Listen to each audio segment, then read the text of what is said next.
Welcome to another episode of My Weird Prompts, an AI-generated podcast featuring the random prompts of Daniel Rosehill as answered by a revolving cast of friendly AI characters. Join us for deep dives into AI, technology, and whatever other random thing Daniel finds fascinating today. Subscribe on Spotify or your favorite podcatcher. Now, today's episode. This episode was generated using artificial intelligence. Please verify facts. Hi there, Herman and Corn. So we've talked before about the circadian rhythm, and I mentioned how I've been on a general kick to reduce blue light exposure at nighttime through wearing those ridiculous goggle-style glasses. And I mentioned also that speaking about redundancy and things that break, my LCD monitors are at some point in time. I have 3 of them in my array. They've miraculously survived for 10 years somehow, but I'm just waiting for the day that they croak, because one of them already did. I swapped out the capacitor, and it's way past the point at which they've been retired from the product line from AOC. So I was kind of sizing up what the options were, and I was looking at modern monitors and kind of how the market has moved. And I see that blue light protection, you can do blue light filtering, of course, at the operating system level with tools like Twilight, Redshift, Windows. Every OS now has a decent amount of tooling. But another way, and I think arguably it actually makes a lot more sense, is to do it on the monitor itself, so that you don't need, even if you're using an OS or plug in an old computer that doesn't have anything for red light, you can just do it on the display level. So that's a technology that I'm interested to know about. But it brings me on to thinking about, my friend asked me recently if I have a spare e-ink monitor. And I was like, well, no, actually I don't. That would be a very strange thing to just have lying around. My wife is laughing because I think she knows who I'm talking about. But e-ink is another alternative if you're looking for thinking about things that are easier on the eyes. E-ink readers have a major advantage. Everyone who's used a Kindle has had that experience of feeling like they can maybe read the text a lot easier. It's far less strainful on the eyes. And there have been a couple of attempts over the years to create e-ink based tablets and full e-ink displays for screens, but they've definitely never taken off into the mainstream. Why that is, it does seem like a good technology. I know it's kind of complicated, but we don't see yet an abundance of these outside of the very narrow context of e-readers. Herman and Corn, let's talk about technology that can minimize eye strain for those who spend a lot of time staring at a computer, which I think is almost all knowledge workers these days. Is e-ink ever going to come to maturity? And what about monitors with built-in blue light filtering? Herman and Corn, let's talk about minimizing eye strain on displays in today's episode of My Word Prompts. You know, I was looking at our housemate Daniel's desk the other day, and it is a bit like a museum of mid-2010s technology. He has these 3 monitors that have somehow survived for a decade. He mentioned that one of them actually died recently, and he had to swap out a capacitor just to keep it going. But it got us thinking about what happens when those old screens finally give up the ghost. It is impressive they lasted that long, honestly. Most consumer electronics are not exactly built for a 10-year lifespan anymore. But Daniel sent us a really interesting prompt about this. He is looking at the current landscape of display technology and wondering how much has actually changed regarding eye strain. Specifically, he is curious if e-ink is ever going to hit the mainstream for monitors, and whether these modern blue light filters built into displays are actually doing anything, or if it is just marketing. I am Corn, by the way, and I am here with my brother, the man who probably knows more about display subpixels than is healthy for a single human being. Herman Poppleberry, at your service. And yes, I have spent a fair amount of time staring at spectral power distribution graphs lately. It is a fascinating field because we are finally moving past the era of just making things brighter and higher resolution. We are starting to actually care about the biological impact of these light boxes we stare at for 8 to 12 hours a day. It is a massive issue. I think nearly every knowledge worker I know complains about dry eyes, headaches, or that weird blurry vision you get at 5 in the afternoon. So, Herman, let us start with the mainstream stuff. If someone like Daniel goes out today in 2026 to buy a standard LCD or OLED monitor, They're going to see a lot of stickers promising eye care and blue light reduction. Is that actually a hardware feature now? Or is it just the same thing as that night shift mode on our phones? That is a great place to start because there is a big distinction between software level filtering and hardware level optimization. In the old days, and by that I mean even 5 or 6 years ago, blue light filtering usually just meant a software toggle that turned the screen an aggressive shade of orange. It was basically just pulling the blue out of the RGB mix. Right, which makes everything look like you are viewing the world through a glass of apple juice. It is not exactly ideal for color-accurate work, or even just enjoying a movie. Exactly. And the problem with that software approach is that you are often just crushing the blue channel, which reduces your contrast and can actually make you strain harder to read text. But modern monitors, especially the ones with certifications like TUV Rhineland Eye Comfort 2.0 or iSafe 2.0, are doing something much smarter at the hardware level. They are actually shifting the peak of the blue light spectrum. Wait, explain that. How do you shift a spectrum without changing the color? So, the light we worry about is specifically high energy visible light, or HEV. This usually peaks around 415 to 455 nanometers. That is the really punchy blue that is linked to retinal stress and suppressed melatonin production. What modern hardware level low blue light technology does is use different LED phosphors to shift that peak blue emission from 450 nanometers up to about 460 or 465 nanometers. So it is still blue light, but it is a less aggressive version of blue light. Precisely. By moving the peak just a little bit further away from the ultraviolet end of the spectrum, you reduce the high energy impact on the eye while still maintaining a relatively accurate color balance. The screen does not look orange. It looks normal, but the actual photons hitting your eye are slightly less energetic. It is a much more elegant solution than just putting a digital filter over the image. That is interesting, but I have always wondered if blue light is the actual culprit for eye strain. I mean, we get way more blue light from standing outside in the sun for 10 minutes than we do from a monitor in an hour, right? You are hitting on the biggest misconception in the industry, Corn. You are absolutely right. The sun is a blue light monster compared to a computer screen. Most ophthalmologists will tell you that the strain we feel, what they call computer vision syndrome, is not necessarily caused by the blue light itself. It is caused by 3 other things: flicker, glare, and what we call the accommodation reflex. Okay, let us break those down. Flicker seems like something we solved back in the days of cathode ray tube monitors. I remember those old CRTs used to have that visible pulse if the refresh rate was too low. Are modern LCDs still flickering? They are, but in a way that is invisible to the naked eye. It is called Pulse Width Modulation, or PWM.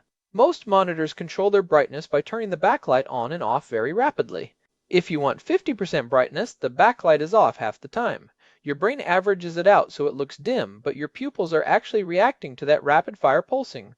It can lead to massive headaches and eye fatigue because your eye muscles are constantly trying to adjust to light that is technically strobing at hundreds or even thousands of hertz. So when a monitor says it is flicker-free, what are they actually doing? They are using direct current dimming, or DC dimming. Instead of pulsing the light on and off, they just lower the voltage to the LEDs so they actually emit less light continuously.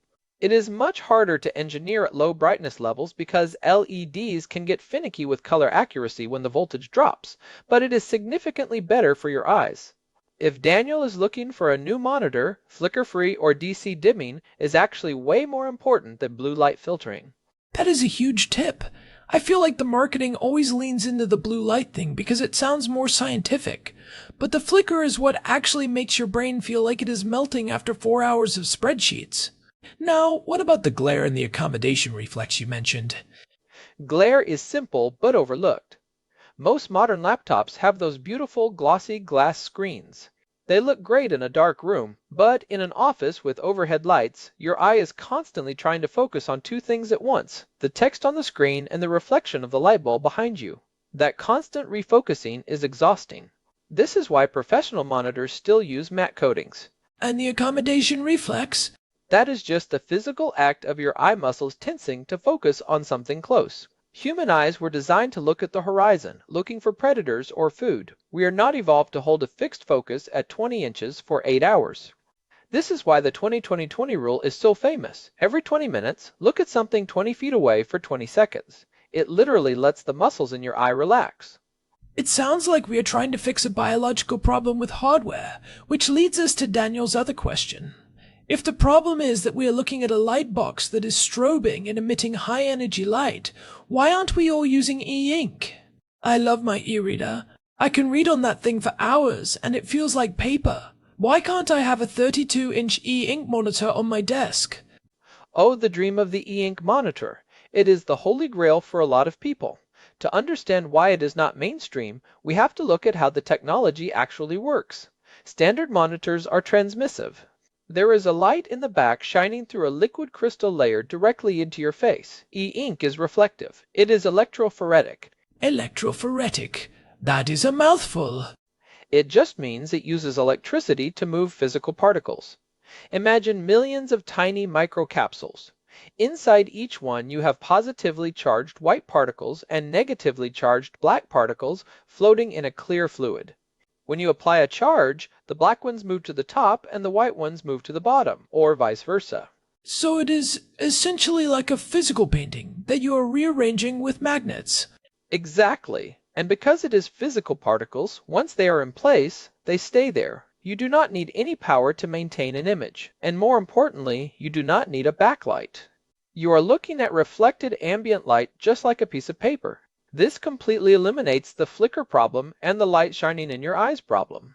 So what is the catch? Why hasn't Daniel replaced his 3 old monitors with e-ink versions?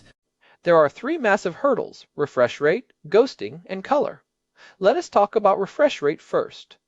A standard monitor refreshes 60 times a second, or even 144 times a second for gaming. E-ink, because it has to physically move particles through a fluid, is incredibly slow. In its high-quality mode, an e-ink screen might take half a second to fully refresh. That would make a mouse cursor feel impossible to use. It would be like trying to navigate through a thick fog. Exactly. You would move the mouse, and then a heartbeat later the cursor would teleport to the new location. Now, companies like Dasung and Bigme have made huge strides here. They have developed fast refresh modes where they don't fully reset the capsules. They just do a quick, partial update. You can actually watch video on some of these modern e-ink monitors now, but the trade-off is the second hurdle, ghosting. I have seen that on my Kindle. When I turn the page, I can sometimes see a faint shadow of the previous page. Now imagine that on a computer screen where things are moving constantly. If you scroll down a web page, the old text leaves these gray trails everywhere. To get rid of them, the screen has to do a full flash refresh where it turns the whole screen black and then white. Doing that every few seconds is incredibly distracting for productivity work. And then there is the color issue. Most e-ink is still grayscale, right? I know color e-ink exists, but every time I see it, it looks a bit washed out, like a Sunday newspaper comic strip from the 1990s. That is a perfect description. Color e-ink, like the newer Spectra 6 technology we are seeing in 2026, has improved saturation significantly, but it still uses color filters or complex particle stacks. Because it is reflective, the light has to pass through the filter, hit the white particle, and bounce back through the filter again. You lose a lot of brightness. For a programmer or a writer, a grayscale e-ink monitor is actually great. But for anyone doing photo editing, web design, or even just browsing the modern colorful web, it is a tough sell. So, is it ever going to reach maturity for the mainstream? Or is it always going to be this niche product for people with severe light sensitivity?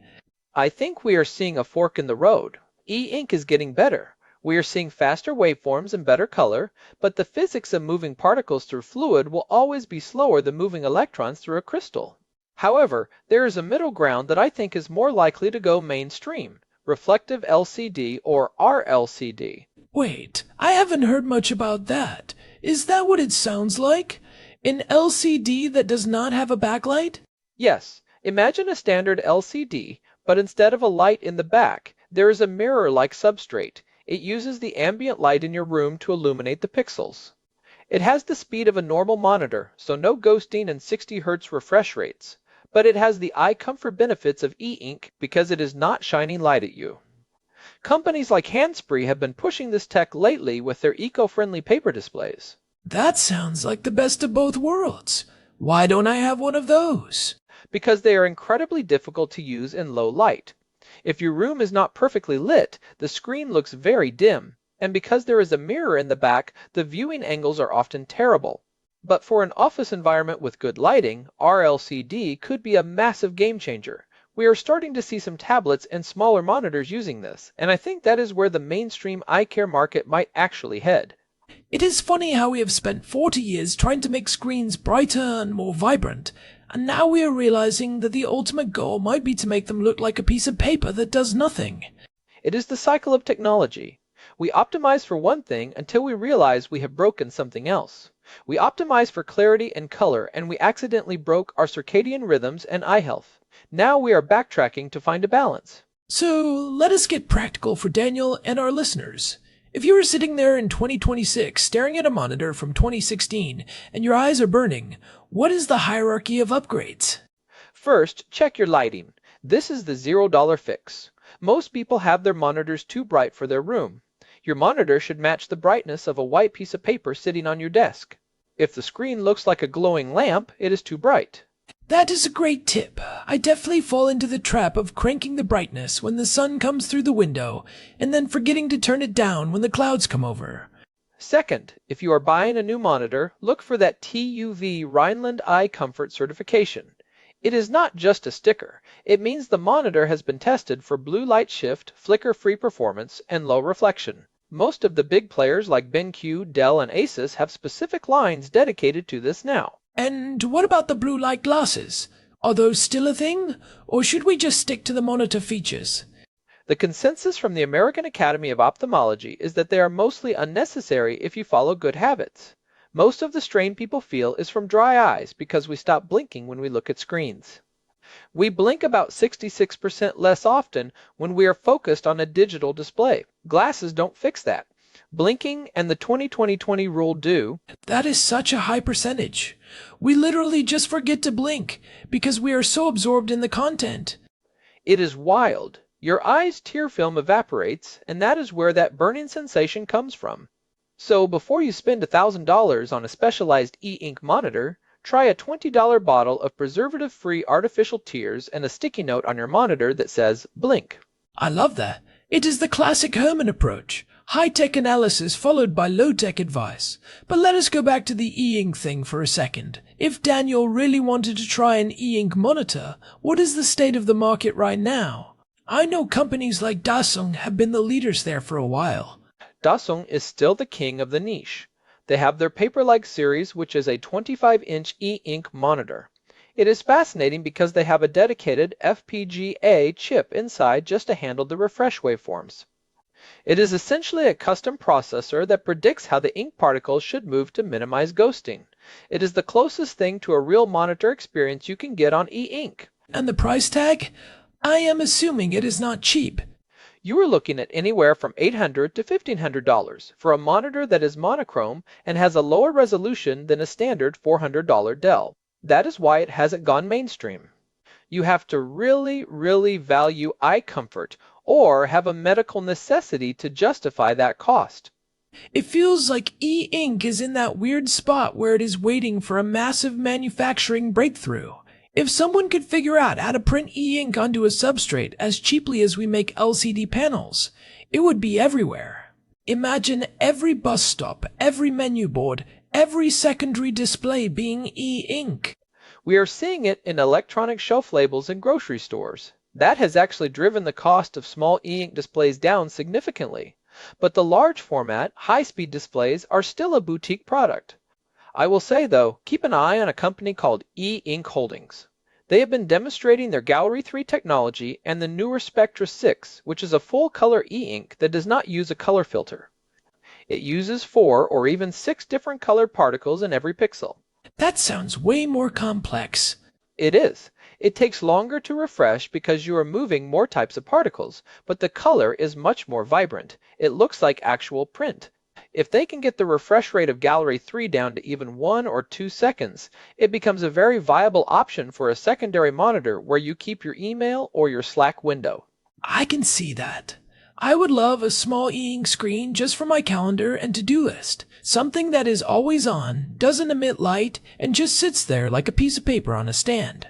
Exactly. And that is a great way to reduce your overall light exposure. You don't need your primary 40-inch OLED monitor to check your calendar. Okay, so let us talk about OLED for a second, because that is the other big trend in monitors right now. Everyone is moving to OLED for those perfect blacks and amazing contrast. But OLED is notorious for using PWM for dimming, right? Is OLED actually worse for eye strain? It can be. This is the irony of the current market. The most expensive, most beautiful displays are often the ones that use the most aggressive flickering to control brightness. Because OLED pixels are organic, they are very sensitive to voltage changes. If you just lower the voltage to dim them, the colors can shift or get blotchy. So, most OLED panels use a low-frequency PWM. So if you are sensitive to flicker, an OLED might actually give you more headaches than a cheap LCD. Potentially, yes. However, in 2026, we are seeing more tandem OLED panels and high-frequency PWM, sometimes over 3000 Hz. At those speeds, the flicker is much less likely to cause issues for the average person. But if you are someone who gets migraines or has noticed sensitivity to fluorescent lights, you really have to do your research before buying an OLED monitor. You are trading eye comfort for visual fidelity. It is a bit of a minefield. I think Daniel is right to be cautious. You can't just buy the most expensive thing and assume it is better for your health. Absolutely. And this brings up a second-order effect that I think is really interesting. As our screens get better and we spend more time on them, we are seeing a massive rise in myopia, or nearsightedness, in younger generations. It is not just about the light, it is about the lack of distance viewing. I have read about that. Some countries are actually mandating that school children spend at least 2 hours outside every day just to force their eyes to focus on the horizon. It is a physical growth issue. When you spend all day looking at something 20 inches away, your eye actually elongates over time to make that focus easier, which then makes it impossible to see things far away. So, the ultimate eye strain technology might actually be a pair of windows and a walk in the park. It is funny how often our deep dives into technology lead us back to the conclusion that we should probably just go outside more. But since we do have to work, and Daniel does have to replace those monitors eventually, what is the verdict on the built-in blue light filtering? Is it worth paying extra for? It is worth looking for as part of a broader eye care package. If a monitor has a hardware level blue light shift and it is flicker-free, that is a winning combination. But do not buy a monitor just because it has a blue light sticker if it still uses PWM dimming. The flicker will hurt you long before the blue light does. That is the headline right there. Flicker is the hidden enemy. Blue light is the marketing distraction. Exactly. And if you really want to be an early adopter, look into those RLCD monitors. They are still a bit clunky, but there is something magical about using a computer screen that feels like it is made of paper and ink rather than glowing gas and electricity. I am curious if we will see a shift in how we design software for these types of screens. If we all started using reflective displays, we would probably go back to high-contrast black text on white backgrounds, rather than the dark mode everything we see today. Oh, definitely. Dark mode is actually terrible for e-ink and RLCD because of how the particles move. We have spent the last 5 years making everything dark to save battery on OLEDs, but if we move back toward eye comfort displays, we might see the return of the bright, clean interface. It is a fascinating seesaw. I think we have covered a lot of ground here. We have debunked some of the blue light myths. We have highlighted the danger of flicker, and we have looked at the current state of the e-ink dream. It is a good reminder that our eyes are arguably our most important interface with the world. We spend thousands of dollars on GPUs and CPUs, but we often neglect the two biological cameras that are actually processing all that data. Well said. And hey, if you are listening to this on a screen right now, maybe take a second to look out the window. Follow that 20-20-20 rule. Your ciliary muscles will thank you. And while you are giving your eyes a break, if you have found this discussion helpful, we would really appreciate it if you could leave us a review on your podcast app or on Spotify. It genuinely helps other people find the show, and we love hearing from our listeners. Absolutely. We have been doing this for 379 episodes now, and the community feedback is what keeps us going. If you want to dive deeper into any of our past topics, you can find the whole archive at myweirdprompts.com. There is a search bar there, so you can look up anything from our early episodes to the most recent ones. We have a contact form there too if you want to send in a prompt like Daniel did. We are always looking for new rabbit holes to jump down. Thanks to Daniel for the prompt, and thanks to all of you for listening. This has been My Weird Prompts. I am Corn. And I am Herman Poppleberry. We will see you in the next one. Stay curious, and don't forget to blink. Seriously, blink right now. Catch you later. This episode was generated using Gemini Flash 3. Text-to-speech engine was Chatterbox Turbo. Thanks for listening to another episode of My Weird Prompts, an AI-generated podcast featuring Daniel Rosehill's AI prompts, as answered by a revolving cast of friendly AI characters including me, Cornelius the Sloth. Subscribe on Spotify or visit myweirdprompts.com.